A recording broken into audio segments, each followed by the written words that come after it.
All right. Welcome back, everybody, and thanks for your patience. We did give back a little bit of time for y'all.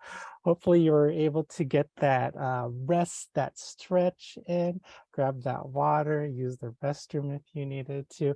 But thank you, folks, for allowing us the ability to give you, bring to the stage our second part of today's LGBTQ Summit Part 2.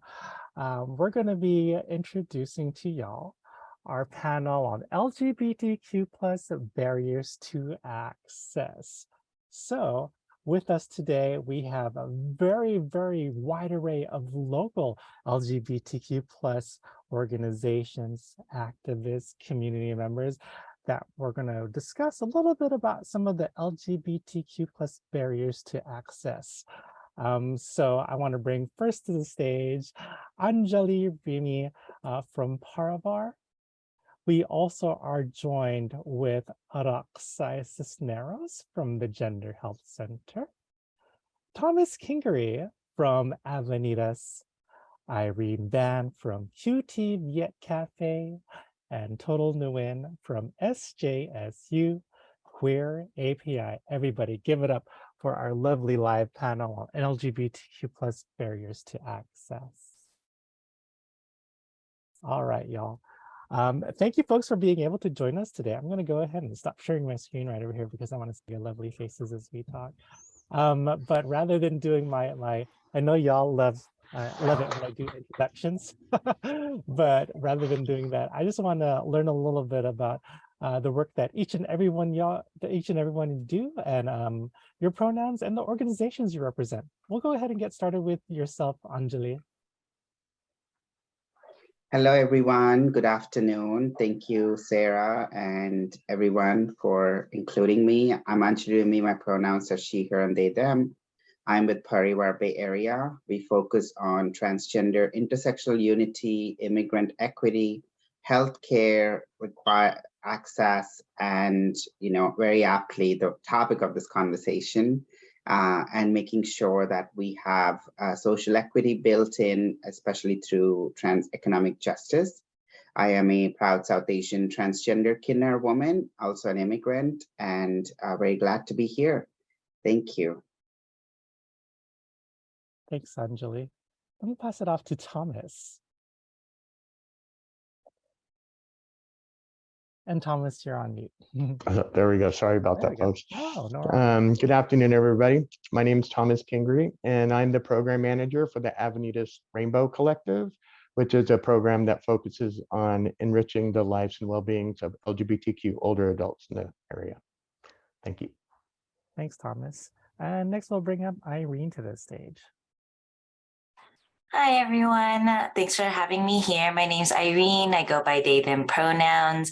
I'm currently a bilingual therapist for Starlight Community Services, but I am also representing today for QT Viet Cafe, which is a queer and trans Vietnamese healers and artist hub that comes together for intergenerational conversations, for healing work, artwork, and also shout out to Total, who is on this panel, who's also in QT Viet Cafe with me. Yeah, thanks. Very cool. So we'll shoot it to Total as well. Okay, yes, thank you for that shout out, Irene. My name is Total. My pronouns are they, them, Jen, and today I'm representing Queer Nation San Jose State as. Oh, looks like Total's internet cut out for just a bit. Let's see if they can get back on. And in the meantime, as we fix Total's internet connection, Araxai, go ahead and introduce yourself. Thank you so much. My name is Araxai Cisneros. My pronouns are he or they. Currently, I'm the outreach specialist at the Gender Health Center, and today I'll be speaking on my experience as a community organizer and the various roles that I've taken with the LGBTQ community in providing services at different capacities. So I hope it brings some insight. Yeah, thank you so much, y'all. So this is going to be an easy question for y'all in terms of the theme of this year's summit. This is something that we asked all our panelists during this Intersectionality Summit. So, and anyone could go ahead and come off mute and answer this question, but what does intersectionality mean to y'all?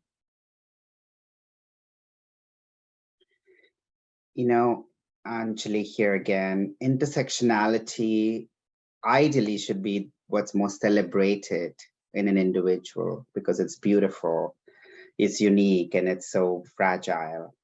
Yet intersectionality ends up being one that is the identities that come together and what becomes the core of being a target or being a point of discrimination with with the general society that we live in. And it's what oppresses us, it's what discriminates and isolates and neglects us. And I celebrate my intersectionality while recognizing the power within it and also the need to continue to advocate for my own intersectionality and all of those home communities that I belong in. Thank you.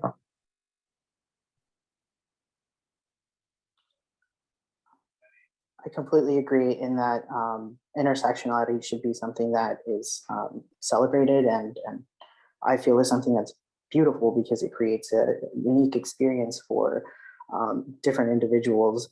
However, the way I see and experience and feel intersectionality translates to my mind is the various identity meeting points for a person that can create unique barriers to access for that individual. Yeah. Very cool. And I saw that Total just came back. Thank you for joining back in Total. And I see that you put your bio. Thank you for sharing. Total, I'm going to pass this question off to you. What does intersectionality mean to you? It's the universe. I want to say like intersectionality means everything that's what makes you you and putting it together. And then all of a sudden you're like this best version of you. And intersectionality for us in terms of solidarity is just like super, super important because we can contain multitudes and it's nice to be in solidarity with each other, even though we are so different and individual. Yeah, very beautifully said. Now, in creating spaces within the communities that we serve, how is creating an LGBTQ plus or transgender and gender nonconforming group within each of the groups that you work with brought more visibility or acceptance of LGBTQ plus or trans, non-binary, gender expansive folks within the communities you serve? I'm going to pass this over to Irene first. Yeah, I'd love to talk about that. Cutie Fit Cafe has been a safe haven for so many of us who identify as queer, trans, and Viet. When we started the group, we all looked at each other and we were just amazed to be able to see each other reflect in each other's, friendships and colleagues. But I think something that has been really beautiful is we hold these intergenerational shows. And at those shows, we invite our elders and we have, bilingual support. It's a whole bilingual show. And in those moments, we have seen many of us invite our family members to come to that show.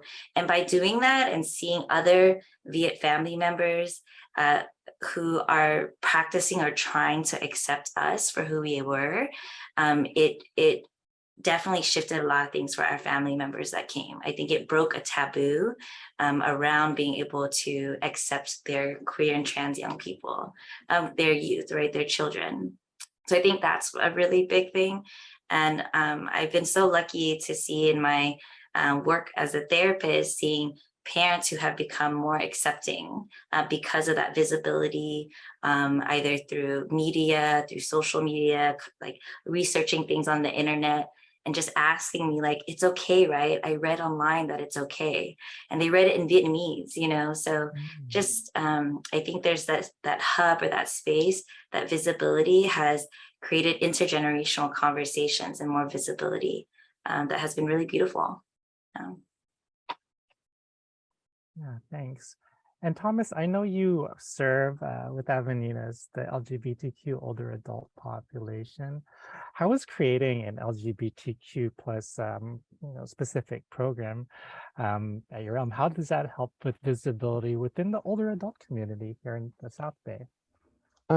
Actually, it's helped quite a bit. As you know, Sarah, but maybe the audience doesn't know, our program is relatively new. It's still in the pilot program phases. We've been around for 3 years. And I remember when I first started the program, trying to get support within the agency, which is focused on older adults in general, that there is a need for creating programs that are specific to the older adult population. For the simple fact that their whole life they've had to hide to survive, they've had to blend in, right? And so a lot of the older adults that I work with, they're still of that mind. So by creating some LGBTQ specific programs and groups at our historically straight agency has not only brought more awareness to the current members that straight or LGBTQ who came into our agency about the community, LGBTQ community, but it brought awareness to my agency itself. After we got it started, I got some praise from the people up above saying, we should have listened to you sooner. Like, this is great. We've gotten so much positive reaction from the community for these programs we started. So yeah. Yeah, absolutely. And I know with a lot of the programs that y'all have, and with the research that we did back in 2021, and older adult study conducted by the Office of LGBTQ Affairs and a fellow researcher, it goes to show great programming goes a long way to make sure that LGBTQ older adults feel safe and affirmed. I saw Roxai, you're off mute. Did you want to answer to Roxai? Sure, I could quickly speak to this. So in my experience of assisting with co-facilitation of a monolingual Spanish-speaking gender-expansive group, I think one of the most eye-opening things for me was a few of the sessions we permitted friends of the folks who were in the support group with the request of the members of the support group to be able to attend and to have conversations about and around gender identity. And it really provided an eye-opening experience for the loved ones who were in attendance. But I also noticed that many of the people in attendance in the actual support group, not many of them had access to like even language to self-describe themselves. And they were still self-describing in almost like disparaging tones and ways. And instead of referring to themselves in affirming tones, they were unaffirming themselves when they described like their own identities. And so we had a conversation around language, and many of the folks in attendance who had experience attending a monolingual Spanish speaker group in San Francisco had like already had, the ability to grasp onto community and be able to submerge themselves in friendships that, affirm them. And it was just very interesting to see that even within our own county, within our own attendance, still like very basic kind of building block type things were lacking. So that's something that really took me by surprise. But actually, after thinking about it, I wasn't too surprised. So we've been doing some work around that and just providing very basic kind of building block and information, terminology, things of that nature. Yeah, thanks for sharing. I tend to ramble, so if I don't totally make any sense, please. Your rambling is invited in this space. I see Irene, you came off mute. Anything else you wanted to add? Yeah, I just want to chime in because you see on Toto's pronouns it says Jan, and then I think there's something beautiful about bringing together the shared like cultural background, because we've gotten now we get to like really play with language and like define our own pronouns for ourselves. Like Jen is a term that came out of the QDBit community. Yeah, and there's a lot of negative words that come out of like describing our identities, and we're trying to figure out new ways to do that, and like connect over like food, and like how do we celebrate Lunar New Year and make it queer, you know? Like there's all these things that are really affirming and allow us to actually be, to say like, oh, it's okay for me to be who I am. Yeah, thanks for sharing. When you say we connect over food, I think I was on a panel with Total once where when it comes to connecting over food, I'm there. So I love that. So next question for y'all. Our office looks into research on the many challenges and barriers LGBTQ folks in the South Bay face. And there was a report from Movement Advancement Project, a very cutting edge research firm, on the impacts of COVID-19 on LGBTQ communities nationwide. LGBTQ households are more likely than non-LGBTQ plus households to experience job losses, serious financial problems, issues accessing healthcare, and increased challenges navigating at-home learning for their children as a result of this current pandemic that we're in. These challenges are specifically true for Black and Latin communities. How has the COVID-19 pandemic impacted the communities that you serve? And I would love to volley this question up to Anjali, if you wanted to answer that one, Anjali.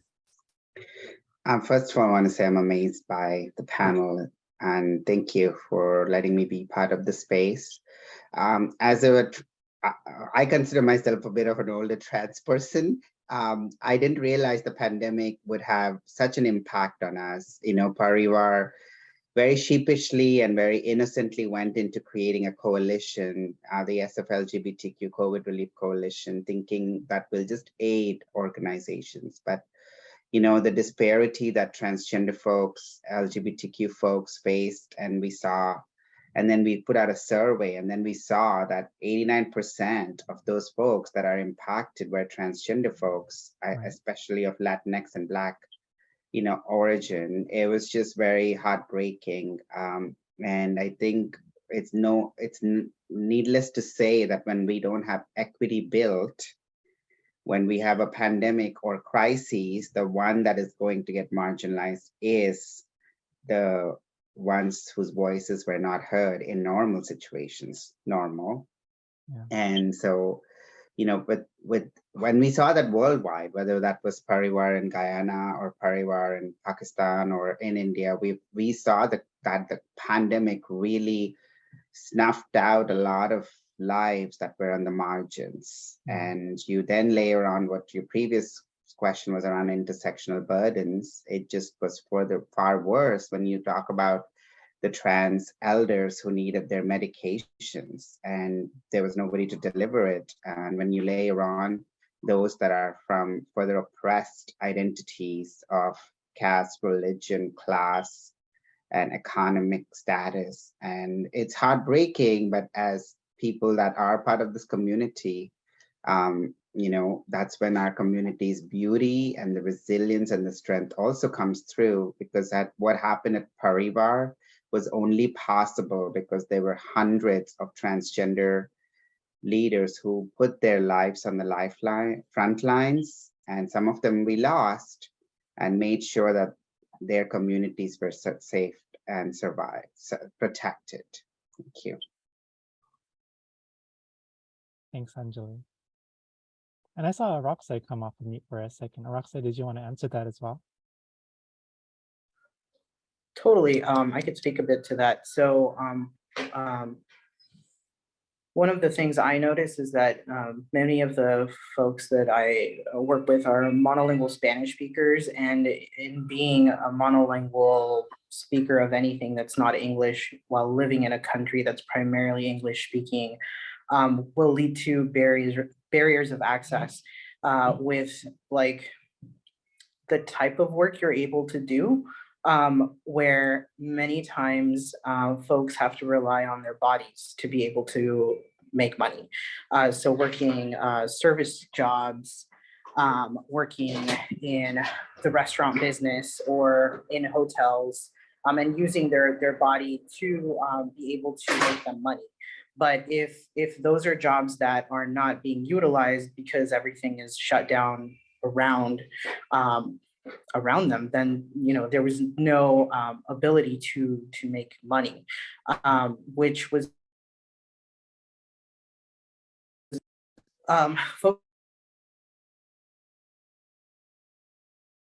to help them navigate, listen to the news, listen to trustworthy news sources, know how to access different resources that were being created for the community. And yeah, it's kind of a very big domino effect. So that's something I noticed. Many of these folks who are monolingual speakers were the ones who lost their jobs, were the ones who were not able to know when the stimulus was coming or how they were going to get it. Some were even kind of being taken advantage of by landlords in ways that just shouldn't have been happening, but because there was nowhere to turn to, now those have just become stories that they tell. But it's after the fact. So that's Yeah, and speaking of research, there was another study on the effects of COVID-19. I don't know if you folks had a chance to see it. It was pretty major news because it came from the Census Bureau of all places. And it was the Census Bureau's household pulse survey examining experience of food insufficiency among transgender and cisgender adults. And this study reveals that food insufficiency was nearly 5 times more common amongst transgender people of color than white cisgender people. So we're talking about 28.2% for trans folks versus 6% for cisgender white folks. What can we do to make sure that LGBTQ plus people, especially trans and gender nonconforming people of color, have access to food? And I want to pose this question to Total. Okay, thank you. I also wonder about this because as we know, people of color tend to be in marginalized communities, tend to be the ones who get affected by the pandemic and it's shut down the most. If students and children and people of color are not getting access to food via the schools or any of types of shelters because we're social distancing and things like that, like if our regular days are no longer there, how do we get food? I also wonder about this question as well. I know that being a part of QDVIA Cafe, I feel like Irene can talk about this further, but there are people who are like turning back towards themselves and going into farming for themselves and creating food stability that way. So if they can attain food sovereignty through their own gardens, a lot of queer and trans Vietnamese people are returning to their farmer roots and their refugee elders and ancestral like seed saving and things like that. So I'm not exactly sure how to subsidize this question, but yeah, that's where I'm going with this. I can provide an example to kind of like highlight some of the different difficulties that I've seen. So imagine an elder person who is trans and a person of color and does not speak English, gets sick with COVID and understands that she has to quarantine, is really good about self-advocacy. So reaches out and says, hey, I need food delivered to my house because I can't leave my house. And then I do what I can to try and figure out what programs to be able to connect her with, only to find that many of these programs, their information is not updated, not current online, or that the program is in existence, but it's going to take 2 weeks for them to review her application and accept her. And that's completely ineffective. Like, that's not what we need. Reaching out to community organizations in existence, and then being told that, yes, she can get food here, but we're not going to deliver meals. Like, she has to come pick them up, right? So now you're asking this person to expose other people, which is the entire point of like being told to stay inside and away from others. And so it's very frustrating because a lot of the programs that were created to provide assistance kind of, I think at one point really flooded their existence, but the information hasn't, in my experience, been updated to reflect what the need is now. And COVID also hasn't gone away. People are still getting sick, but a lot of the aid and the resources that were created for it have been pulled.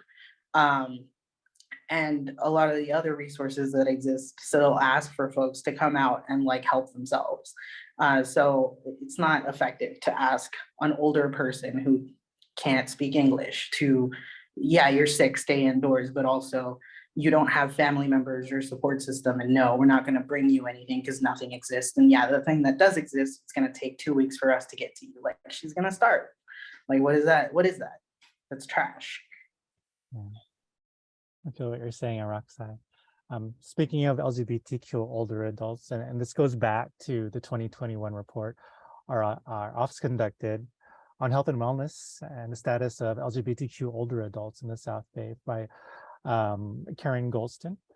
We found that LGBTQ plus older adults and community members didn't go to much of the events during pandemic, and resources were quite scarce.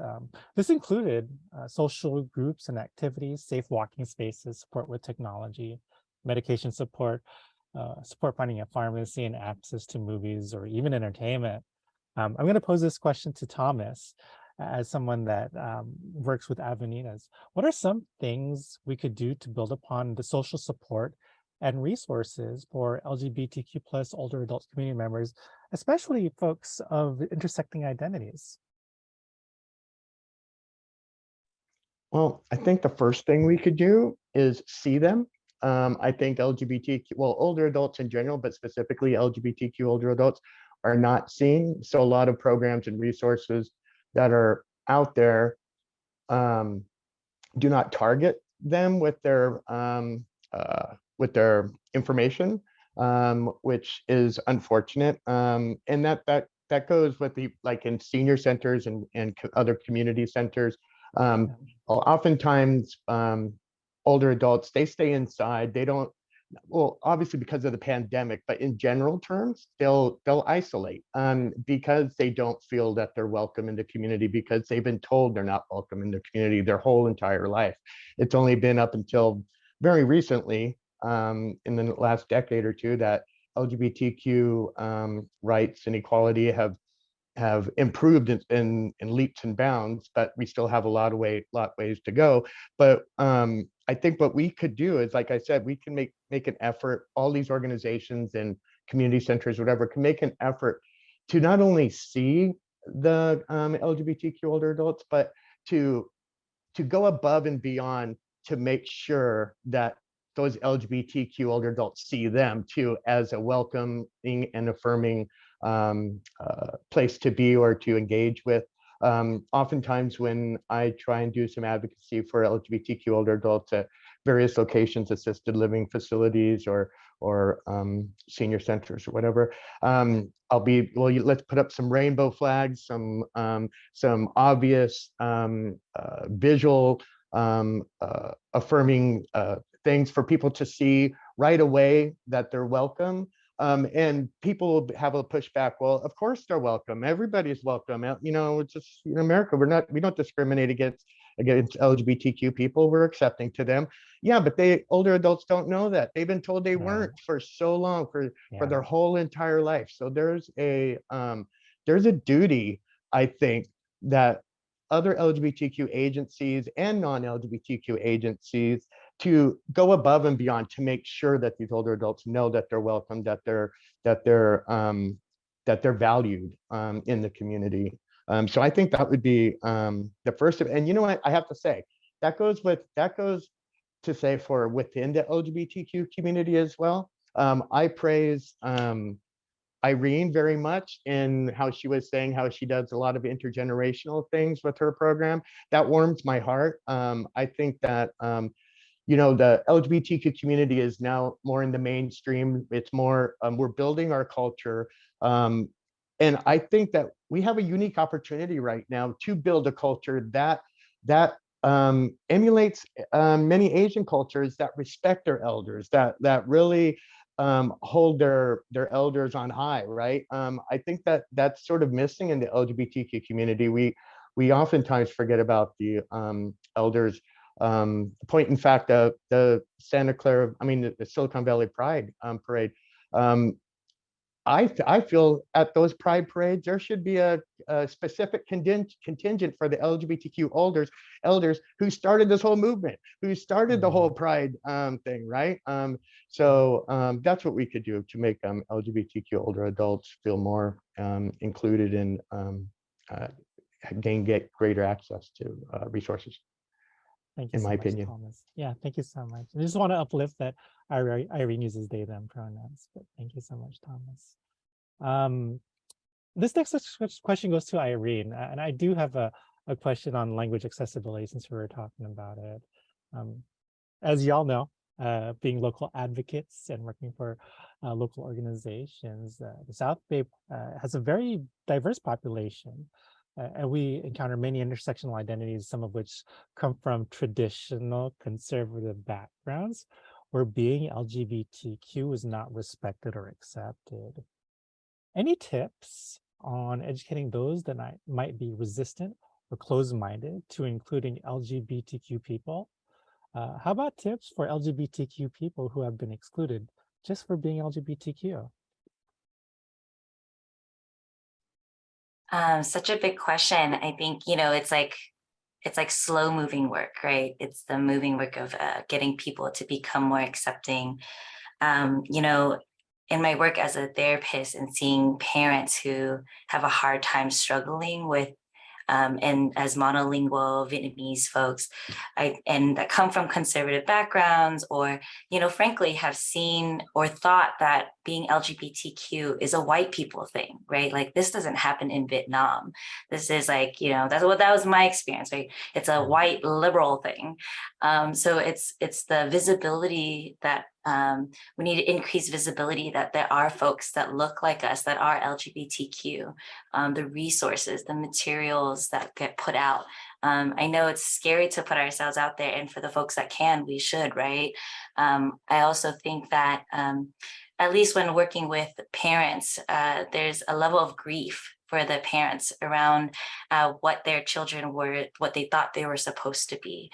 So a lot of the work is like offering space for these folks who are struggling with it to process it in their own groups. So I love when there's these parent groups, right, that are specifically for a cultural group to process their experiences of acceptance or struggling with that. And that has been huge, right, because they can finally talk about the guilt they're experiencing, the challenges towards their religion and all those things. Yeah, I think those two things I can name. And I think overall, right, like there are people who, like at least in the work as a therapist, there are people who are going to, like parents who are going to have a really hard time, but we always refer it back to the challenge. Like even if you are struggling, when you exhibit certain behaviors, it can really cause damage to your child, and we really always refer things back to their health outcomes. We learned that in family acceptance projects. And so we throw the family acceptance project resources out there so often. And that's how we've been able to kind of tailor conversations with those parents. And just like uplifting the parents that are accepting to talk with those parents. So in Cutie Vit Cafe, we have a elder who is an ally who is willing to talk to other parents who are not affirming and like help them work through it so that we don't have to hold that labor ourselves. So I think, it's like, we don't have to do all of that on our own. Like, can we get some people who are already doing it, who are willing to do it, so that we're not carrying that lift? Yeah. Yeah, thanks for sharing. And one thing that I'm thinking about is considering how diverse the South Bay is, at least for the county, language access is a top priority, even though we're not completely like the best at it quite yet, but we're getting there. Big shout out to Tracy, Monica, Philip, Natalie, and Carolina, who's doing the language access for today's event. Any advice on navigating monolingual conversations with communities of varying ethnicities, nationalities, religions, or socioeconomic backgrounds? I'll pose this next question to Araksai, who works with many different monolingual communities. So I don't know if this is just like my approach, but I find that it is imperative to build trust and rapport with who you're working with to be able to expect for them to be open with you, and thereby like be able to connect people with the resources that they're requiring, but they might not know how to voice because they might not know exist. And I like to kind of create like a very relaxed conversational atmosphere. I'm not too shy about sharing about my own like life, because I know parts of it will intersect with some of the people that I'm working with, and that's going to open doors for me that then I'm going to try and open doors for them. So I think that it is very imperative and very important to be upfront with like what we can do for others and what others have done for us. Because when we speak about where we've come from and how we've grown because of what others have done, then those we are trying to assist and help will see that there is possibility and that they're not alone, and we'll take that and then communicate exactly what they're going through or what they're needing. Yeah. And jokes don't hurt, so it's always fun to joke. Yeah, life is hard. Keep it light. As someone that likes telling jokes in between presentations, I definitely feel you, Araksai. Many times LGBTQ resources and materials are only available in English, and this is particularly true when it comes to training materials, right?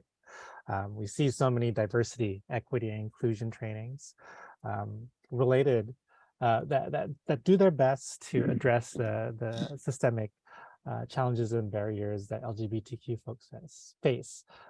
We know not all LGBTQ people and allies are not bilingual. So how do we cope with such language barriers? What can organizations and institutions do to ensure language is not a barrier? I'll pose that to the entire group. So I would say that the first step is letting like clients know that they have a right to certain things in their language of understanding, because if folks don't know that that is a right that they have, they're not going to ask for it. And when that's not given to them off the bat and they just continue to experience like discrimination, essentially, they are going to like that's just going to be something that's normalized for them and it's going to be accepted.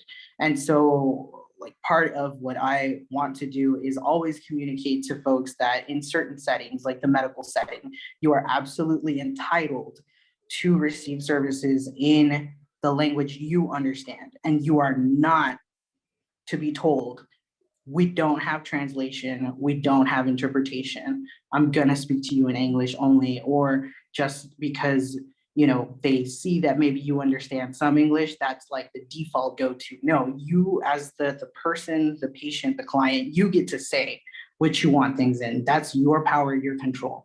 So it really comes down to communicating like, this is a right you have and you are completely entitled to it. And like, let's practice how you're gonna say, I want this in Spanish, I want this in Vietnamese.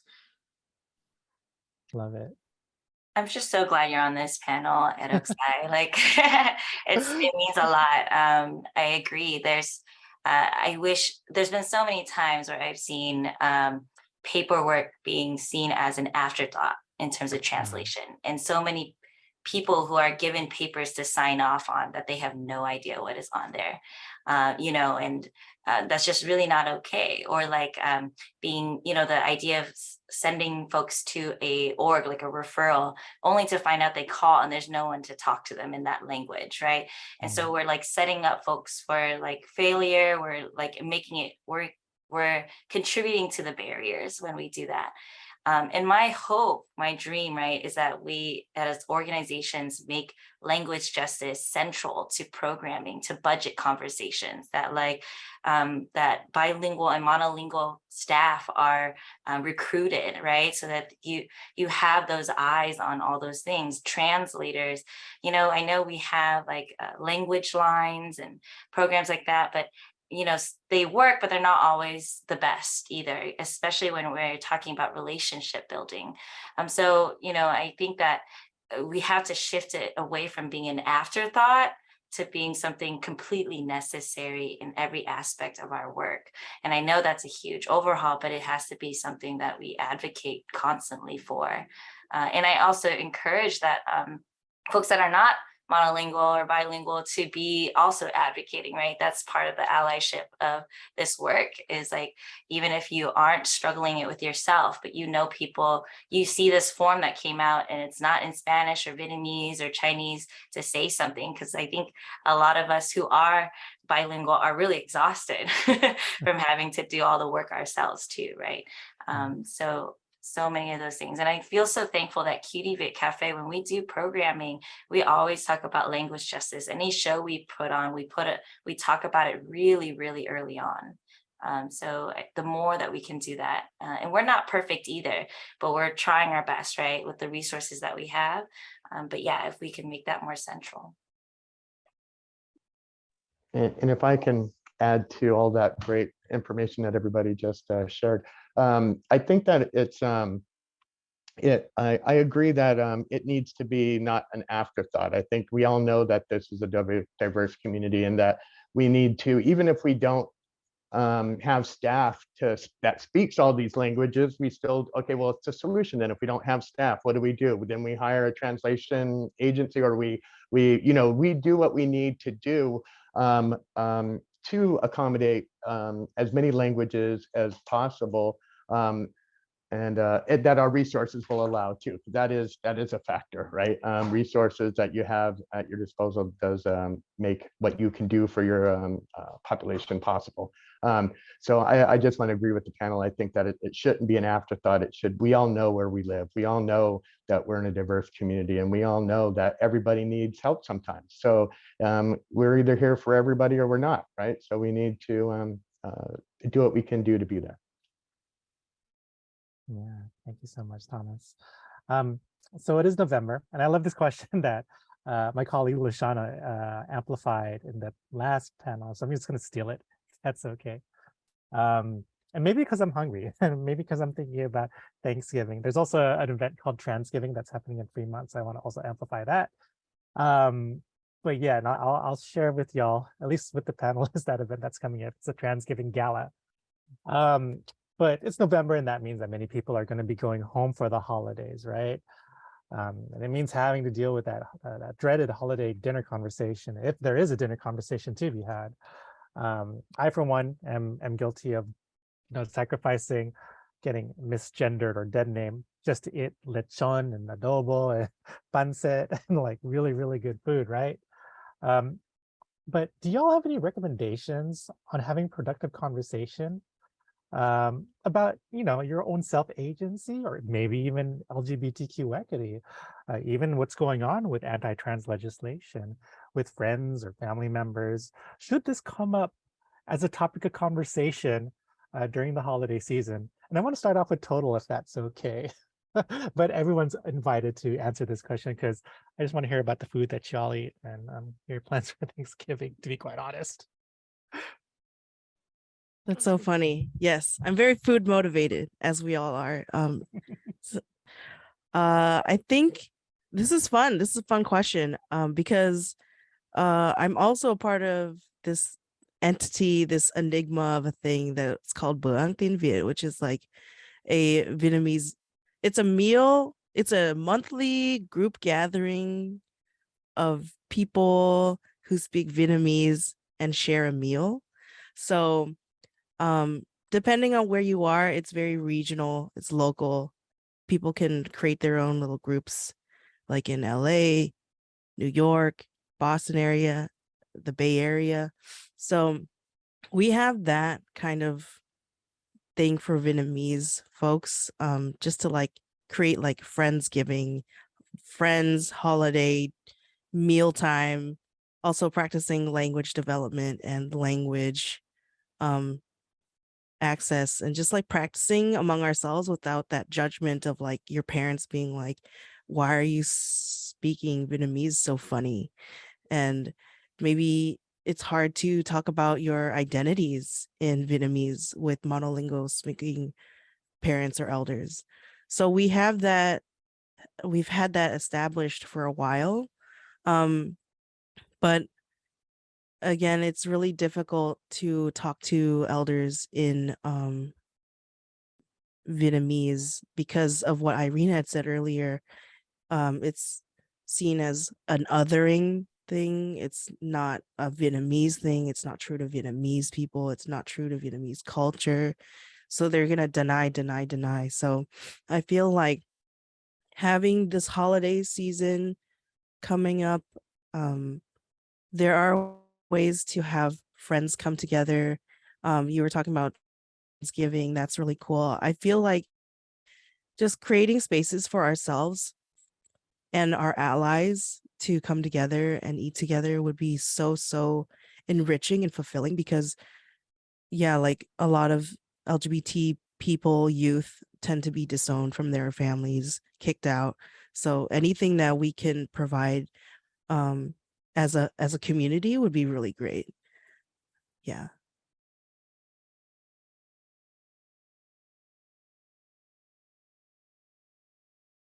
Thanks for sharing, Total. Anyone else?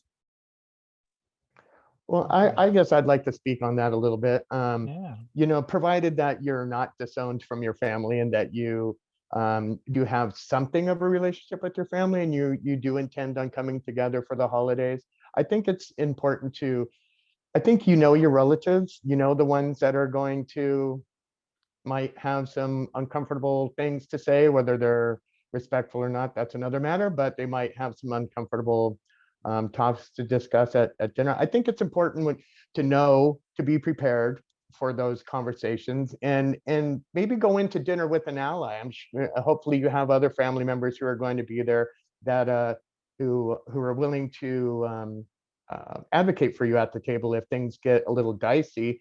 But I don't think it's I think it's important to, you know, speak from the heart. If these are your family members and you do have a somewhat of a relationship with them, I'm hoping you have a loving relationship with them. They may just not view how you as they wish to view you. I think it's important to go in it with, you know, with an open heart, like speak from the heart, you know, to your focus on what you guys have in common, that you love each other, that you're all part of the same family, that this food is delicious, that you know, like all these things that you could focus on that you have in common, and address the things that might come up, but in a respectful way on both ways, you know, like respect them, and hopefully you advocate for yourself for them to respect you. But I mean, it's not easy if your family's not supportive of you, obviously. But my hope is that many of you do have supportive families. I have to say I'm lucky enough to have a family that's supportive. So I'm looking forward to Thanksgiving dinner. Yeah, thanks for sharing. And one thing, I'll have this final question. And folks, if you folks have any questions for the group, please. Oh, Can go I ahead, add Total. one more thing? Oh yeah, absolutely. One more thing about QTV Cafe Collective. They were trying to create a project a while back, which was having those family conversations, like in this case, it would be like if you're in the kitchen with your family doing a recipe, Mhm. some sort of recipe, a Vietnamese food, whatever it might be. And then you always like substitute, you always give some questions of like substitution. It's like, if I don't use carrots, can I use daikon? And these questions would be rooted in, can I, if I were not straight, if I don't marry a man, is it okay if I marry a woman?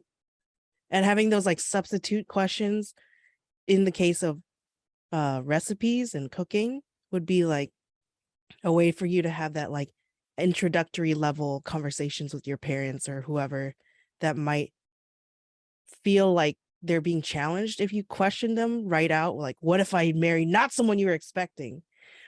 So it's like those introductory questions can be really helpful. Any type of question, right? Like if you're going out fishing, like what if I use this bait instead of this bait, you know, or like any type of activity.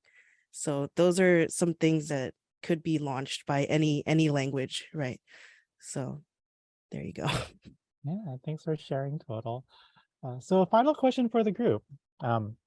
What recommendations or resources do y'all have for the audience to get involved with your organizations? And where could they follow y'all? I know some of y'all are TikTok stars, but I'm not on TikTok. I apologize. Well, you can find out more about the Avenidas Rainbow Collective by going to our website, avenidas.org, or we are older adults. We're not TikTok people, we're Facebook people. So, so you can find the Avenidas Rainbow Collective on Facebook.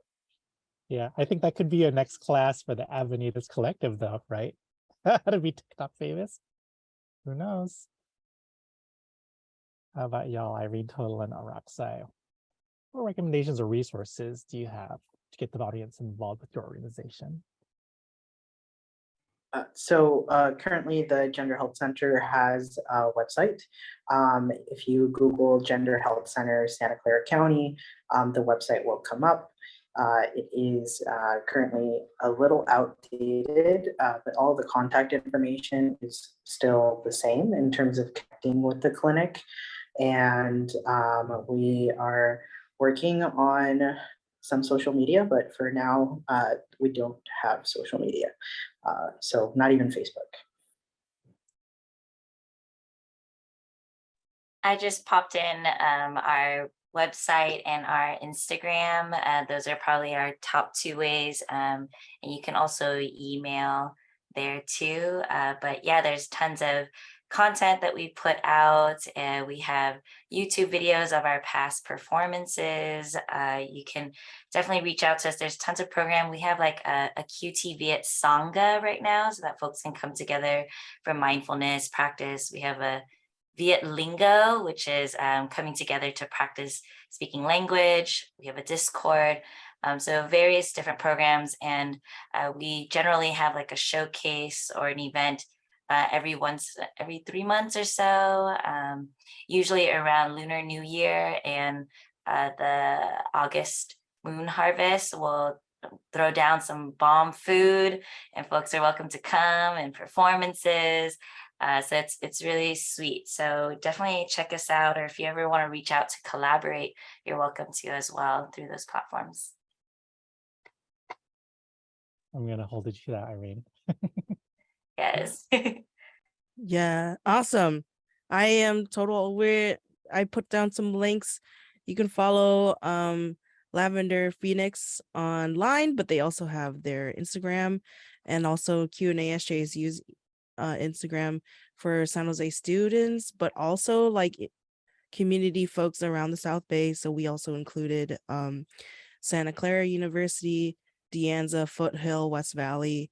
So anyone who's like nearby can be a part of that because of the, turnover of like junior colleges and things like that. So any students or community folks who want to be a part of that can be a part of that, and just let them know. And then, yeah, I think you can find me through those avenues as well. Awesome. Toto is like a huge QT hub. I'm So just like the queer Asian hub. You let me know. You can email yes, me if people are something. looking for community, go to Right. Just find someone who finds someone who can find me. Sarah knows my email. Roxai knows my email. Adrian knows my email. Irene knows my email. So like, just find me. Very cool. Well, thanks y'all for breaking the proverbial bread today. Maybe we could break bread in person, but I greatly appreciate y'all for having the opportunity to learn a little bit about the work that y'all do and thinking about LGBTQ plus barriers to access. I see a lot of links in the chat, but everybody, please give it up for Total, Irene, Roxai, Thomas, and who had to leave just a little bit early, Anjali. Thank you folks so much for taking the time out today to be able to share your stories and a little bit about your organization.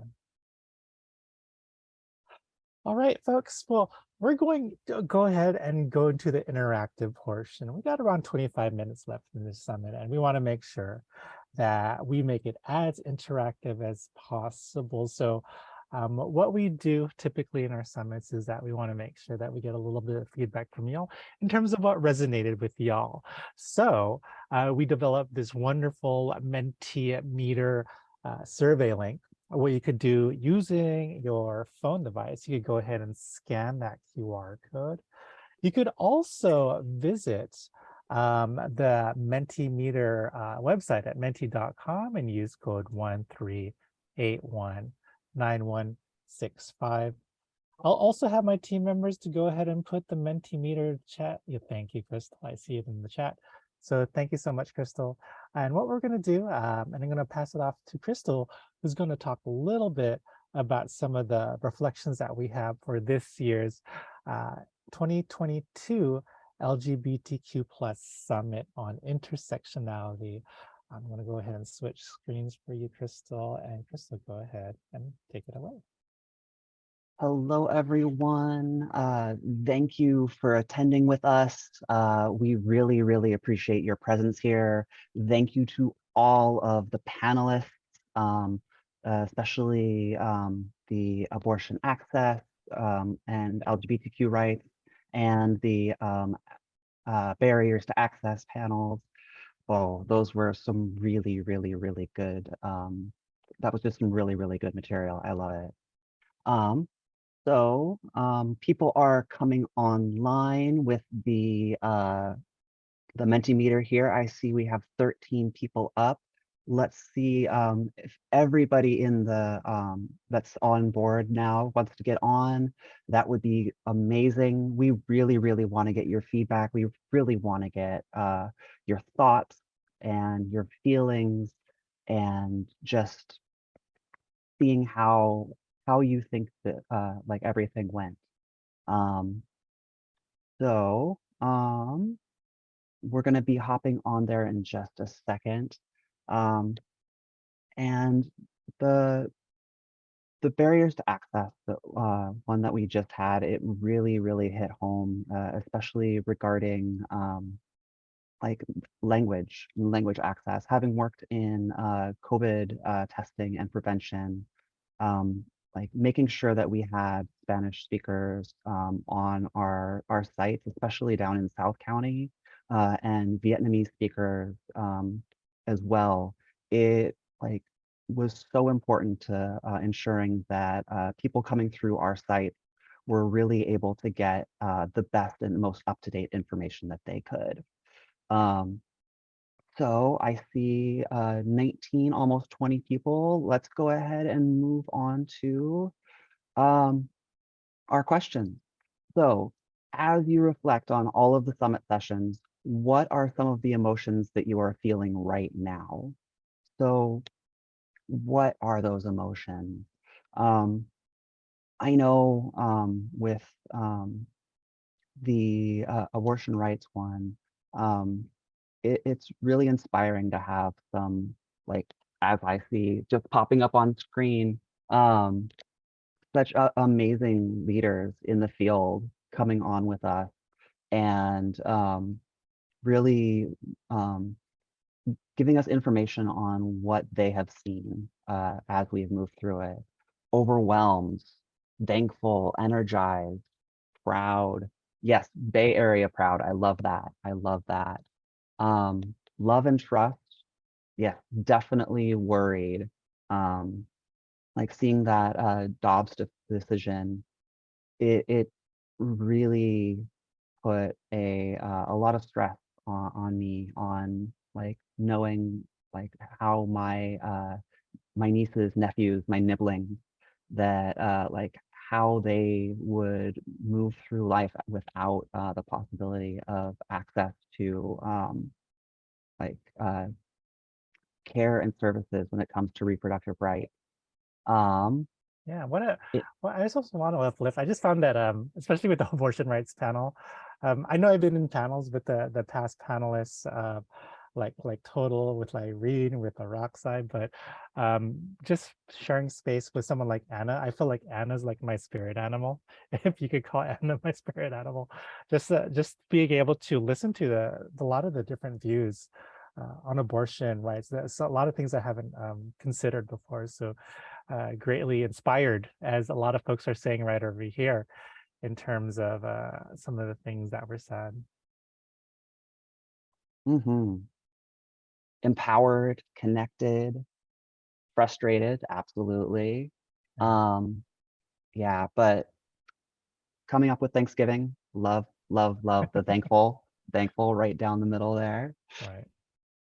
Um, but yeah, this has been a lot of emotion. There's definitely been many, many, many emotions, sometimes kind of hitting at the same time as we've moved through this. Um, yeah, Can I add to that, Crystal? of Just course, speaking to Lashana. thankfulness, I'm definitely thankful in all of the meanings of its definition, but also in additional to everyone who participated here, as well as giving thanks for ourselves for being able to show up despite adversities, barriers, and challenges. Hmm. And all right, so for everyone, what stood out to you the most with the conversation on abortion rights with Julie, Anna, and Diana? Um, let's see. So for me, I think it was the like, yeah, things are scary, but they haven't happened yet. We're being prepared, but we're also recognizing that there is a lot of hope. There is a lot of hope, and there are a lot of great people that are out there on the front lines, helping us out. Um, and as we see things, people posting, cannot stay complacent. Yes, absolutely. Educated and empowered movers and shakers, incredible organizations fighting for us and our families, uh, censuring those most affected, and like this is, I love this one. The impressed with the dynamic answers that all three of those panelists provided. So much information from such intelligent, interesting people. They were all filled with hope and so much determination. And yes, that we can do something to support our communities, those around us, and those in states that have already implemented bans on abortion. Yeah, one thing that I remember, the word that came up a lot was control. And it's just like, it's not only a Janet Jackson song, right? But I mean, in terms of my own agency, a lot of people want to take control of communities of people, and just hearing that word repeated over and over, and just having your own, agency to take control of your own body. That really resonated with me. And I just live here. And I also like the impressed with the dynamic answers with these three panelists. It's just thinking about like the different ways people um, think about agency, thinking about providing access for others. That's what really resonated with me. Yeah. All right, language matters. And yes, language always matters, especially when it comes to legal systems and the law.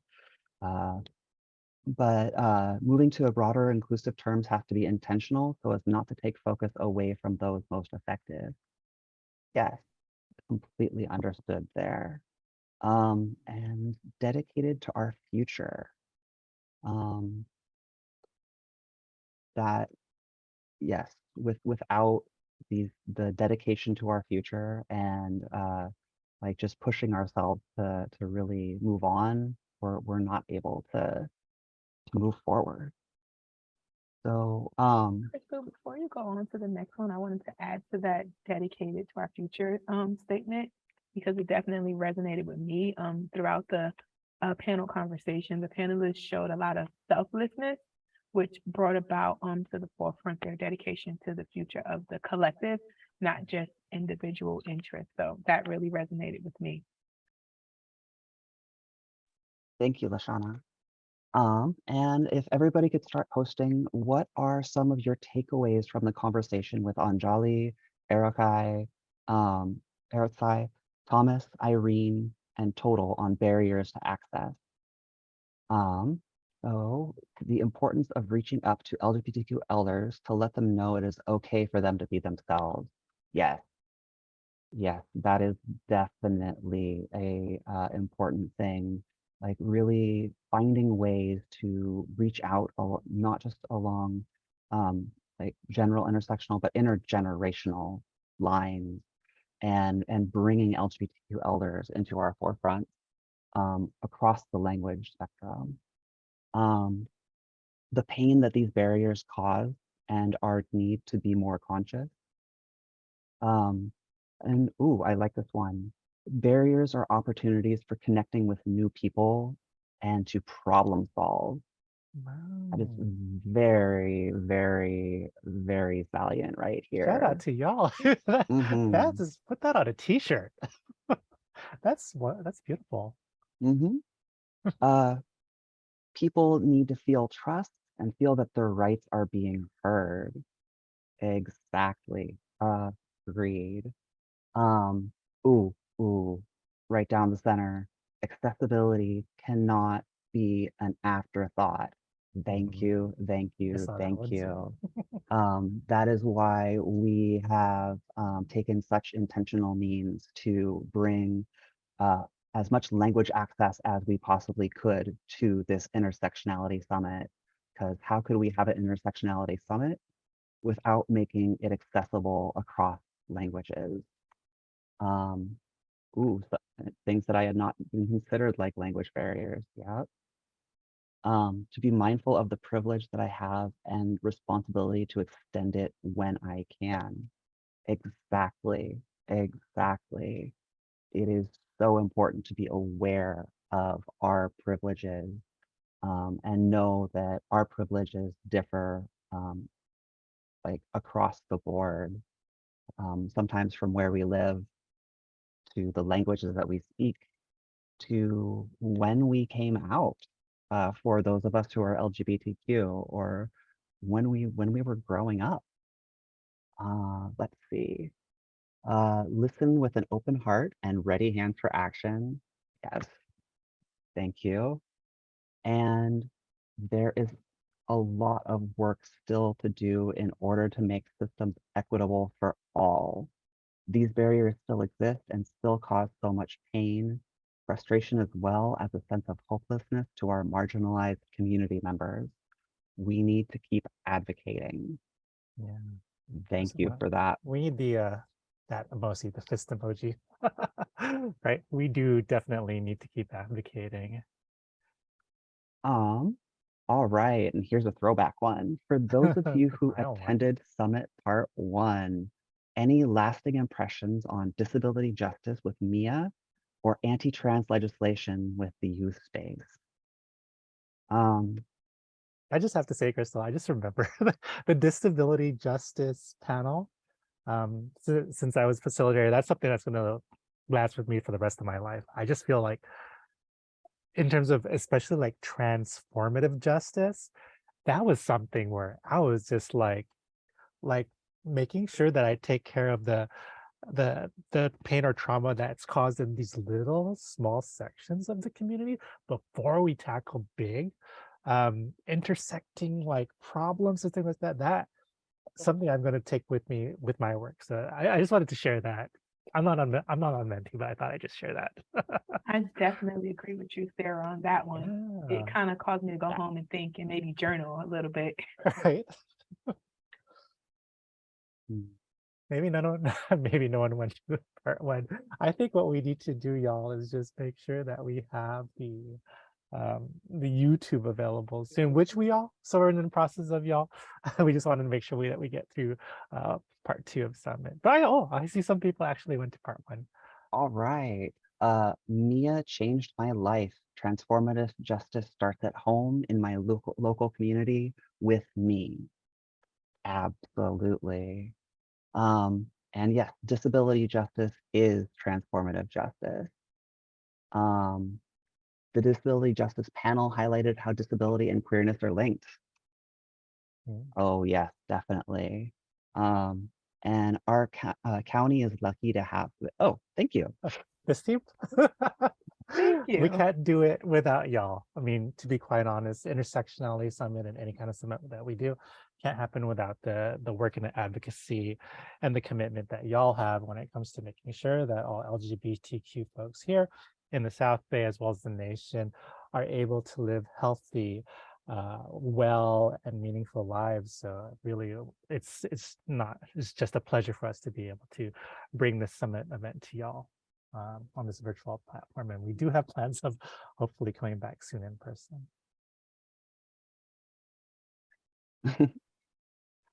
Okay, this might be just a love fest for Office of LGBTQ affairs. Maybe we just need to stop.